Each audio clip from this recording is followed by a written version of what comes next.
I'm embarrassed to say it's been 2 years since we started our Cantina project. I'm not entirely sure where the time has gone or why a guy like me who loves beer the way I do would let a project like this sit for so long. Either way, today in the Smuggler's Room, we're going to jump back into the room build. We're going to dive deep into the process of getting our Cantina built, and all of that's going to start with the back bar and a whole bunch of epoxy. Let's see what kind of mess we can make.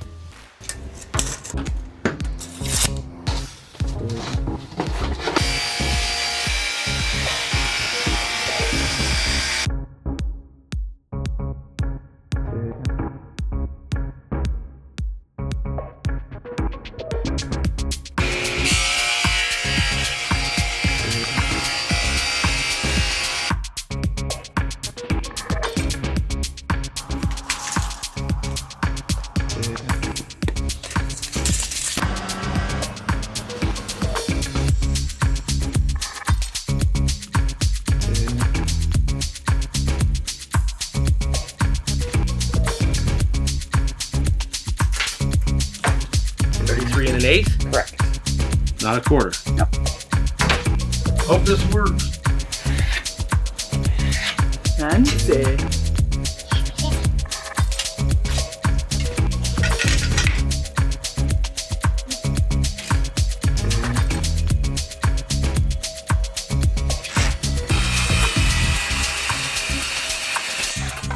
Let's see.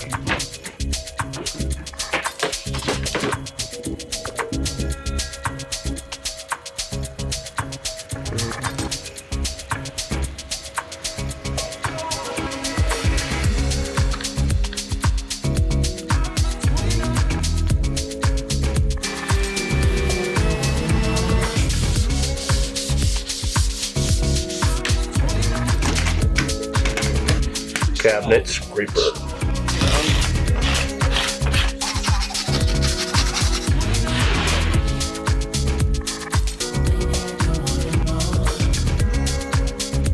I just want to take one quick second to thank all of our amazing Patreon supporters. The Smugglers Guild is the reason why we've been able to produce this content and start working on the Cantina Bar the way we are. We couldn't do it without you. You've been so patient with us. You're an amazing group of people, and we can't thank you enough. So we're working on figuring out where all this stuff is situated on this whole countertop. 17 and a half. 8 inches.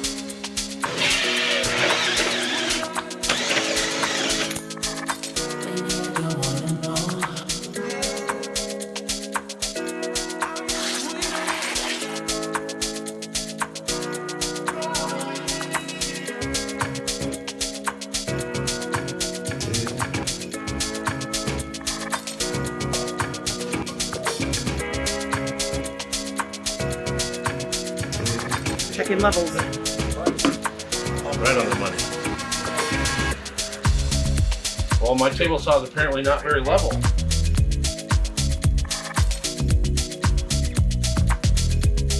The Stone Coat Countertop Epoxy requires an undercoat, and that comes both with a white and a black. For ours, we wanted a dark undercoat, so we'll apply 2 coats of this undercoat with a light sanding in between.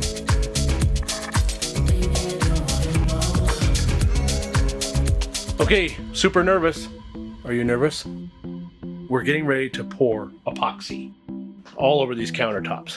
We have here, this is Stone Coat Countertop Epoxy, and we'll put a link in the description below. And then there's some awesome colors that we're gonna mix up. We've got all of our little mixing containers, a big jug, some isopropyl alcohol, paper towels, rubber gloves. Let's do this. So I have this really nifty epoxy paddle. Okay, so there's 2 parts, A and B. B is the thin stuff. We're gonna do 64 ounces. Do another 64 ounce. Oh yeah, that's bigger. Supposed to mix for 2 minutes. I guess we should start a timer. Alexa. Oh. Alexa's not in here. So we did it for a minute, and now we want to scrape the sides really good to make sure we get all of the stuff off the sides, and then as best we can off the bottom. What we're going to do is divide these up into these cups so we can mix our different colors together. So we have a bronze metallic, a yellow gold, a pearl metallic, and a dark bronze. Brian lost the pewter, so on this back one, we're gonna do a fair amount of the regular bronze. Can bring over a smaller one, and we'll do dark bronze, yellow gold, and then this is the pearl metallic.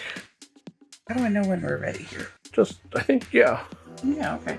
when it looks like it's sort of mixed.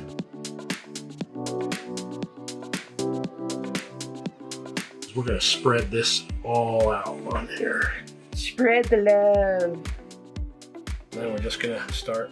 Ooh, that's like peanut butter.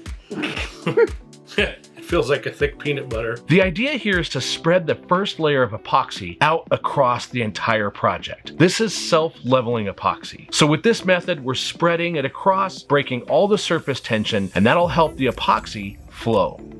Okay, so we got some isopropyl alcohol. Do some big puddles. Cool.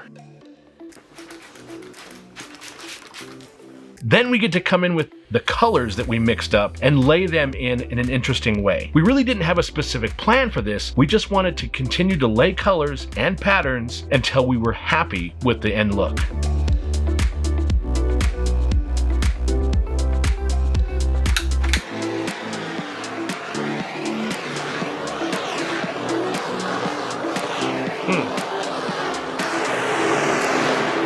All right, we're ready to let it cure. Had a few places here and there where some dust landed on it, but overall looks pretty sweet. After it cures, we'll be able to sand it down and then put a top coat on it. Pretty cool for the first time. We're trying this, and it should look pretty good. Here we have it. It's all cured, and now it's ready to do sanding. So we're gonna hit it with 220 grit sandpaper, and then we'll clean it all off. We'll take it down, we'll get it installed at the bar, and then we'll put a top coat on it while it's in place down there, bring it back to life after we sand it.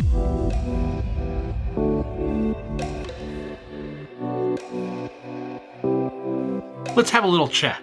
This is the first time we've ever done this before, and we've run into a few things, and I want to show you a few mistakes because it's going to happen on any number of projects, whether you've done something 100 times or never before. Hear that sound? That's a big mistake. Let me show you. I spent a ton of time getting this box perfect and making sure it was level. However, now you can see what I did was I didn't put enough supports in the center of the actual countertop when we poured the epoxy. Our edge didn't waterfall over. It didn't carry this color onto the face. We have a few subtle colors, but it's mostly black. And that's because I didn't give this a full 1/8 inch round over. So between the round over and the dip inside of here probably caused us not to get the nice waterfall edge. We also had some challenges with the colors, or I should say I did. I've got a few pinks in here I wasn't thrilled about. Couldn't find the pewter because in fact it actually showed up the day we started doing this project, but the point is this. You're going to run into challenges, whether you do this for the first time or you've done it before. Don't get discouraged. I was pretty frustrated a little while ago, and it took Carissa to tell me this was our first time doing it. We're gonna do it again, so we'll get a chance to try it one more time. Mistakes are gonna happen. Don't let them bog you down, just keep moving forward.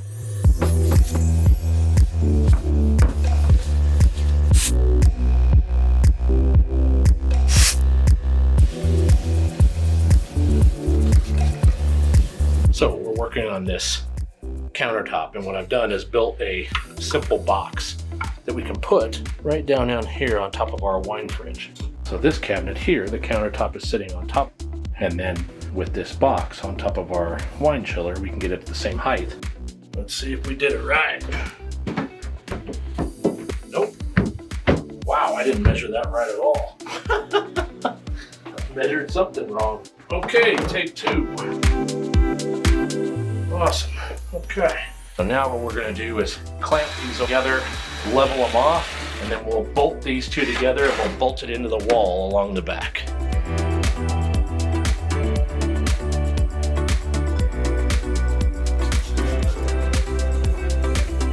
Oh, is that the isopropyl? Yeah, it just gets all the dust off of it.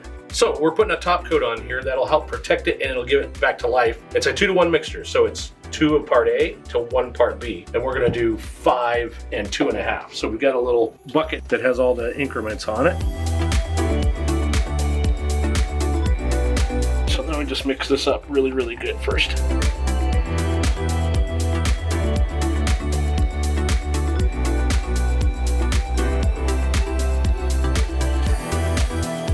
We had one roller that was saturated in the top coat. After that is laid down, the other roller is a dry roller, and that comes in to help remove any of the lines created during the application.